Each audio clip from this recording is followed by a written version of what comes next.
Indus delta इतना खूबसूरत इलाका था जिसमें पूरे साल के 10 महीने दरियाए सिंध का पानी बिना रोक टोक के चलता था। इसमें माहीगीरी के साथ साथ माल मवेशी और जो खेती बाड़ी थी वो बहुत ज़्यादा थी।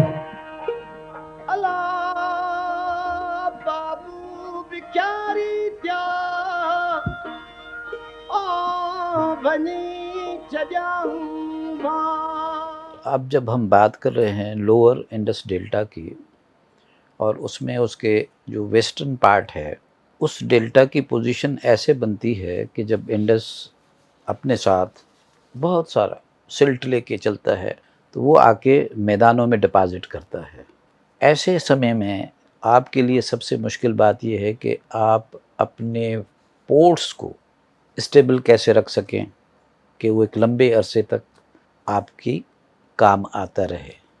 तो उस वजह से होता ये है कि आपके पोर्ट्स जो हैं वो बहुत जल्दी अपनी लाइफ स्पेन पूरा करते रहते हैं। यहाँ पर हमारे पास जो पोर्ट टाउन्स हैं उनका ज़िक्र तारीख़ में मिलता है।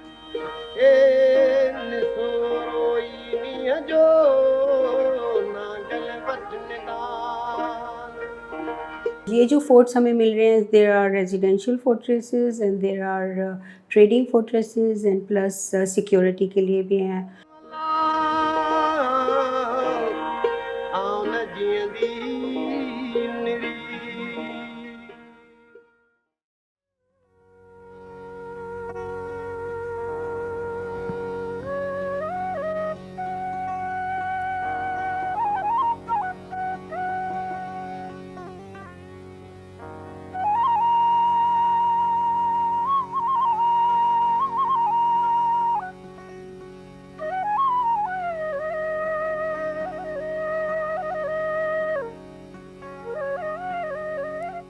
और on the very verge of west was the रत्तोकोट।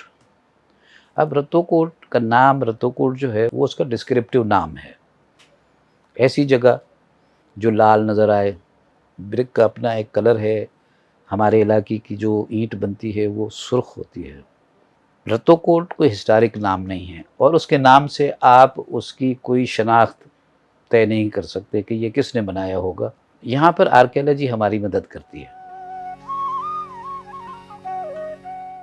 उसकी दीवारें अभी तक मौजूद हैं। उसमें जो मतलब हमें पोट्री मिलती है या जो आसार मिलते हैं वो बहुत ही पुराना है। It is Sasanian time period pottery से जो हमें पता चला, plus the architecture of the fortress tells us that is one of the fortresses of Sasanian time period जिसके इतने टावर्स थे।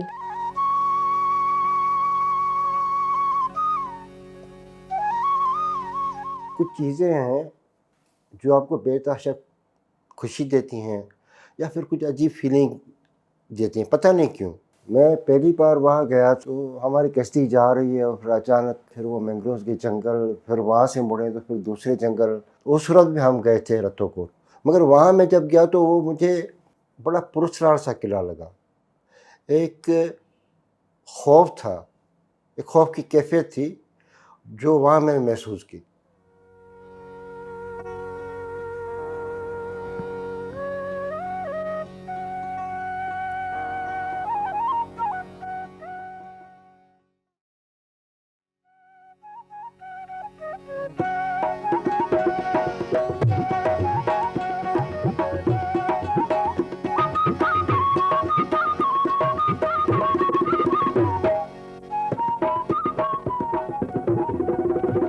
भंभौर जो है वो क़दामत के लिहाज से बहुत ही कदीम इलाका और शहर है, क्योंकि यहाँ उसका ज़िक्र जो मिलता है शुरू का वो बारबारी खान के नाम से मिलता है। वो एक बहुत ही मशहूर इलाका था जहाँ पर दुनिया के जहाज़रानी होती थी, दुनिया के मतलब जहाज़ यहाँ आया करते थे और यहाँ से जाया करते थे। Bhambore is a very unique port. यहाँ पर आपको देवनागरी स्क्रिप्ट्स भी मिले हैं, यहाँ आपको चाइनीज़ पॉटरी भी मिली है, यहाँ आपको ब्लैक पॉटरी भी मिली हुई है। Bhambore is a kind of hub जो उस ज़माने में समरकंद से ट्रेड हो रही है या इंडियन ओशन के थ्रू जो भी ट्रेड हो रही है। इवन हमें ड्यूरिंग एक्सकेवेशन यहाँ जो रोड मिले हैं जो फाइंड आउट हैं उसमें रोमन पत्थर यूज़ हुआ है। सो यू कैन इमेजिन कि जब आपको इतने एविडेंसेस किसी साइट से मिल रहे हैं, so it is not an ordinary site. Throughout our excavation we can not say कि अच्छा ये वही दीबल है जो मोहम्मद बिन कासिम ने एक्सप्लोर किया था, या ये वो दीबल नहीं है। हम हाँ या नहीं के हवाले से कुछ सॉलिड कंक्लूजन नहीं दे सकते हैं, because they are few evidences जो मैच करते हैं, फ्यू एविडेंसेस ऐसे हैं जो क्लैश करते हैं। बम्बोर की कहानी हमारे एक लोक दास्तान के साथ चलती है, सस्सी पुन्नू की कहानी है। उसमें इस शहर की तबाही को उन्होंने कहानी में पुन्नू के यहाँ से चले जाने और सस्सी के उसके पीछे जाने को ही उन्होंने इख्तिताम दिखा दिया कि उसके बाद फिर वो शहर जो है, सस्सी का शहर, फिर वो लुटिया गया।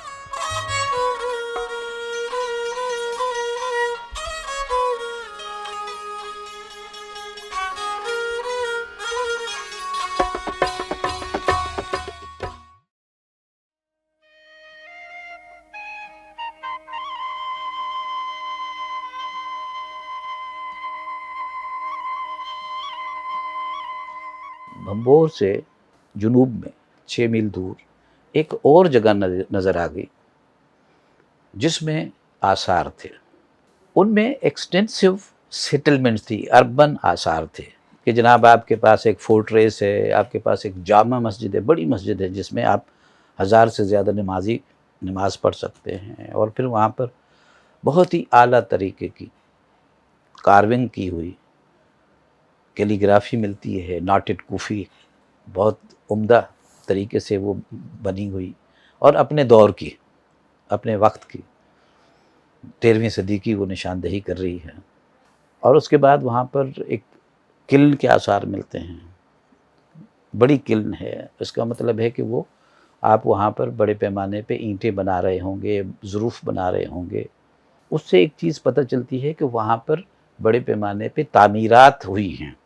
और हमें जाम जस्करन के गोठ की साइट से 13वीं सदी के बाद का मटेरियल नहीं मिल रहा। ये साइट बिल्कुल कवर हो जाती है पानी से तो 1-2 घंटे के बाद। तो it took us some time to go into the depth कि ये क्या है। For many months we visited that site and we saw कि जब वो सिल्ट पीछे जाती है तो दे वर आउटलाइन ऑफ फोर्ट्रेस और काइंड ऑफ अ फोर्ट्रेस। उस वक्त हमें कंफर्म नहीं था, तो फिर हम लोगों ने उसके ऊपर काम शुरू किया और that was very exciting because it was not in any of the historical sources. Even Ibn Battuta भी नहीं बता रहा कुछ।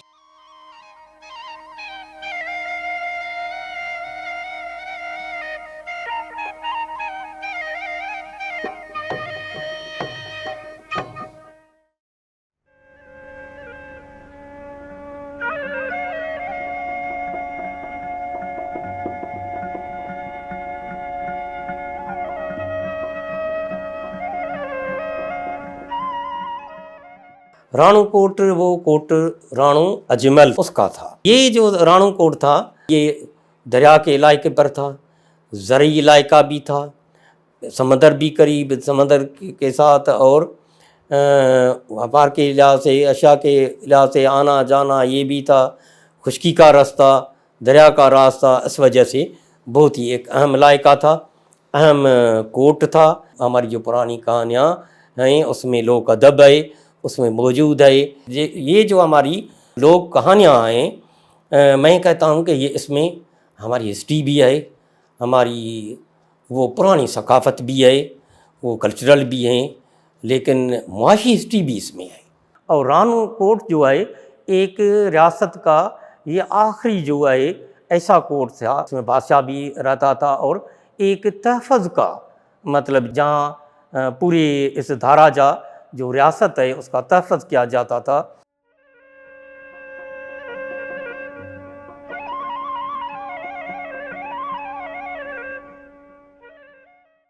और ये राणो कोट के मुतल्लिक ये ज़िक्र चले हैं कि ये 18वीं सदी तक ज़ेरे इस्तेमाल रहा, जिन पर हमला कल्हड़ों के ज़माने में हुआ है। तो उसके बाद वो सेटलमेंट भी बिल्कुल ही तबाह हो गई है।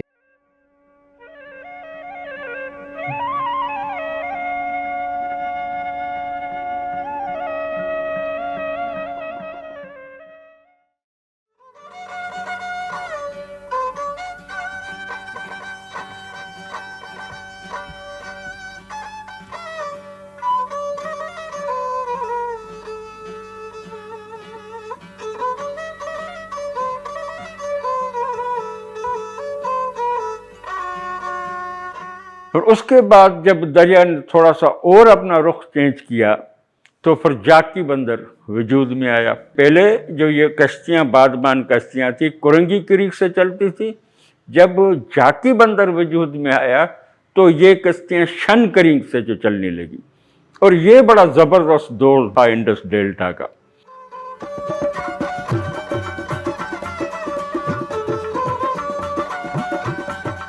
उसको अभी जाकी बंदर भी कहते हैं, जूना शाह भी कहते हैं, जांकी बंदर भी कहते हैं, जाकी बंदर भी कहते हैं, लेकिन असल में लाहिरी बंदर है।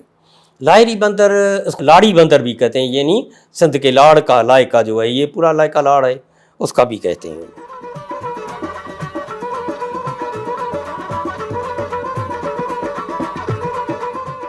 Lahiri remained a port, primary port for 700 years. The modern Jaki port is basically just the non-submerged portion of Lahiri port.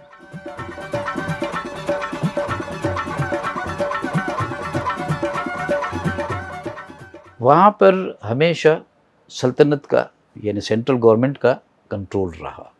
तो ये लाहरी बंदर का भी एरिया जो था वो मकामी चीफ्स जो थे, जैसे समा हैं, समों से पहले सुमरे थे, तो उनके हाथ में नहीं दिया गया। इसलिए हमें उनकी तरफ से, उनके लिहाज से, उनके शख्सियत और उनकी शनाख्त के हवाले से कोई मटेरियल वहाँ से रिपोर्ट नहीं हुआ। 16-17 सेंचुरी तक हमें टाइल्स के पैटर्न्स मिल रहे हैं, खूबसूरत हमाम हैं, और अंदर आर्किटेक्चरल स्ट्रक्चर बड़ा खूबसूरत है, ग्लेस टाइल्स मिल रहे थे, और पॉटरी भी बहुत खूबसूरत मिली है इधर से।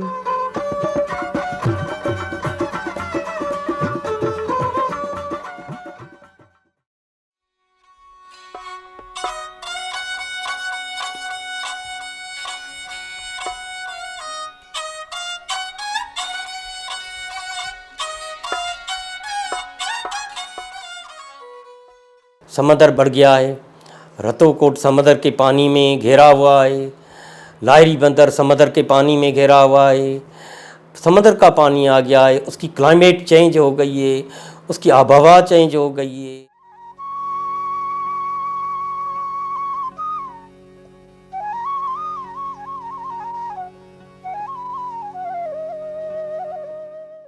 आस्ता आस्ता जो पानी आना बंद हुआ, क्योंकि शुरुआत हुई पानी बंद होने से, जब पानी होना बंद हुआ तो फिर समंदर में डेल्टा को भी काटा, ज़मीनें भी बंजर हुई, माल मवेशी भी ख़त्म हुए और लोगों को हिजरत भी करना पड़ी। क्लाइमेट माइग्रेशन हुई, लोग मुस्तकिल पानी की कमी की वजह से आहिस्ता आहिस्ता जो पक्के किनारों पर शिफ्ट होना शुरू हुए। औरतों का हमने वो रोज़गार सिर्फ नहीं खोया, हमने अपना कल्चर भी खोया है, और बहुत खूबसूरत कल्चर था हमारा माहीगीरी का, जो हमने अपना कल्चर भी वहाँ पर खोया है। लोग हमारे, जिस तरह बाबा बता रहे थे कि क्लाइमेट माइग्रेशन जब हुई तो किस तरीके से औरतें जो है वो एक गुरु की शक्ल में बैठ के वहाँ पर जो है वो सॉन्ग जो है वो एक दुख जो है वो एक गाने के ज़रिए अपना बताती थी कि किस तरीके से लोग हमारे जो हैं वो अपने आबाई अमाज गाएँ छोड़ के जा रहे हैं। मेला मडियूं माटियूं जिणियूं उन्हनि जूं गाटियूं छिड़कियो छेलन खेडियां मारू लॾे से दूर विया। समंदर राइज कर रहा है ना, बढ़ रहा है, तो उससे आसार कदीमा का जो यकीनन वो बिल्कुल वनिष्ठ हो जाएंगी, ख़त्म हो जाएंगी सारी, क्योंकि जो हम अपने मादी को नहीं बचा सकते, अपने रिसोर्स को नहीं बचा सकते, तो आप क्या कर सकते हैं? आप अपने गुज़रे ज़माने को नहीं बचा सकते, आप अपने रिसोर्स को डिस्ट्रॉय करें तो फिर आप क्या करेंगे? ये बड़ा संजीदा सवाल है, उस पर किसी बड़े प्लेटफार्म पर इस पर बात होनी चाहिए। मारू विया सब मुल्क मटे जांगिन खां आया जटे काबू कयां जे कोटन में बाक़ी रहिया ॾींहड़ा बटे सरतियूं कीअं विसारियां वतन खे पीसारियां जेसी तां पइजियां अला मारू लॾे से दूर विया मालन जूं त हे पुठियूं मेयूं ॻोयूं ॿकरियूं सुठियूं रिढूं त असांजे राॼनि में सदा सुन पेयूं उठियूं।